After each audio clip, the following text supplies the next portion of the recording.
Good morning, everybody. My name is Deborah Byrne from Deborah Byrne Psychology Services, known across social media as DBpsychology. So this week we're going to talk about this week's blog, which was all about self-confidence in children and confidence in children. So, what is self-confidence? There's large debates within the psychology community as to how to define it. And I have to say, we haven't been able to define it. There are some terms like normal, we have never been able to define. But it is agreed that self-confidence is all about your ability to trust yourself. And in saying that, it's your ability to trust, your abilities, your judgment, your sense of judgment. It requires a sense of self-acceptance and awareness. And it is one thing that you can raise at any time in your life. And it is not something that you're necessarily born with, but that we can learn. It is a skill that we can learn. So it can always be learned. Just like any other skill that we learn, brushing our hair, washing our teeth, how to take a shower, anything that you learn, how to drive a car, self-confidence, it's just the same. We learn this as a skill. And therefore, if you take that attitude that it is a skill and I can learn it, it puts a more positive spin on it. If it's something that I can learn, it's something then that I can acquire, and then we can put that as a positive spin. So, in saying that, I go into a bit more detail about it in the blog, www.deborahbyrnepsychologyservices.com. I also talk about low self-confidence versus high self-confidence in children. So do check that bit out. I'll go through some of the tips this morning, but I'm not going to go through all of them because there's just too many. It's quite a lengthy blog. So the first one, unconditional love. Unconditional love is a tough one. Every parent says they want to love their child unconditionally, but I think if you're an adult and you've been around a toxic parent or had a toxic parent, you're going to know that love can be conditional upon you achieving something.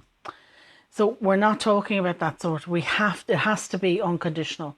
And unconditional, what I mean by unconditional is your child knows that you accept them fully, you're there for them no matter what, that you will praise their efforts, you will praise not just that they achieve something, but you will praise the effort that they have done it. And that you will give them your time, and that's undivided time. So put away the social media, put away the phones, put away the laptops, put away the TV. You need to be giving them one-to-one time. And yes, sometimes, okay, it does mean playing a game with them. Maybe it's their favorite game. It does mean, spending time watching their favorite movie or a new movie or exploring something. And I'll talk later about hobbies and interests. But doing that with them. But always from the basis of that you accept them just as they are. The next thing I would say is to help them set realistic goals and have realistic goals for them. Sometimes we can have unrealistic goals for our children without even knowing it. So never compare them, never ever. Always come from the basis of never comparing them to other children. Children learn at so varied a rate that when we start comparing them to other children in the class or other children that they know, we're setting them up for failure. So no comparisons, even if you think you're not doing it openly, they hear everything, they see everything, and they'll pick up on it just the same way as you would. You'll pick up on it. It's an intuitive thing. We will pick up on it. Show them how to set goals. So, in doing that, you're going to have to identify their strengths and their weaknesses. And build on those strengths, but also, and very importantly, value the weaknesses. Value their strengths and weaknesses equally. That is very, very important. And show them how to set goals for themselves, mini goals. And sometimes we don't have to, sit them down and do time management. Isn't necessarily about that. It's about giving them little jobs around the house and, praising their efforts and then showing them how to do the job properly. that sort of thing. We're building the skills. So if they're struggling with a particular topic in school, getting them help if you don't know how to do it. Doing things that say, okay, you don't know how to do it, but you don't know how to do it yet, but I know that you'll be able to do it soon. And help them that way to set. Those are goals to help them set, or little achievements if they're working towards something in a hobby. Little achievements, so build on small, and then the goals can get bigger, because they'll have learned how to take smaller steps towards that bigger goal. And if you don't know how to do this, then you need to learn. This is a time, maybe if you have children and they're young, and your own self-confidence isn't so good, you can build your own self-confidence at the same time as you build theirs. So, think about it. It's never too late, and think about it that way, that maybe I can do that. Maybe I can learn how to set myself more realistic goals. Maybe I can learn to accept myself a bit better, and I can change, and I can build my self-confidence and my self-esteem, and go from there. So the next thing is mistakes. With achieving something or trying to achieve something, we're going to make mistakes. So mistakes are allowed. They need to get that message. Mistakes are allowed, they're acceptable, and they're part of being human. They need to see that you are human and making mistakes. It doesn't mean that you have to tell them everything, but you need to give them examples of maybe how difficult you found it as a child, or how difficult you found something as a teen. So use appropriate mistakes from your own childhood or your own teenage years, or even from now, and let them see, okay, I didn't get it. I made the mistake. I'm sorry. And then I can move on. The whole idea is to help them move on, and to help them see that a mistake doesn't mean you have to stop, and it doesn't mean that you that everything is finished and that's it. Allow them to take appropriate risks. This would be part of making mistakes. And appropriate, okay, it has to be age appropriate, and it also has to be, you have to take into account their abilities and their you're not going to let them go and drive a car drunk. That'd be stupid. That's not the type of risks we're talking about here. We're talking about something appropriate to them at their age and their level, that they can, okay, there's a chance they'll succeed, but there's also a chance that they'll fail. And that's okay, because they're going to learn from taking those risks. They're going to learn from taking a chance on trying something. And they're going to learn then from their mistakes that I can either try again, or this isn't for me.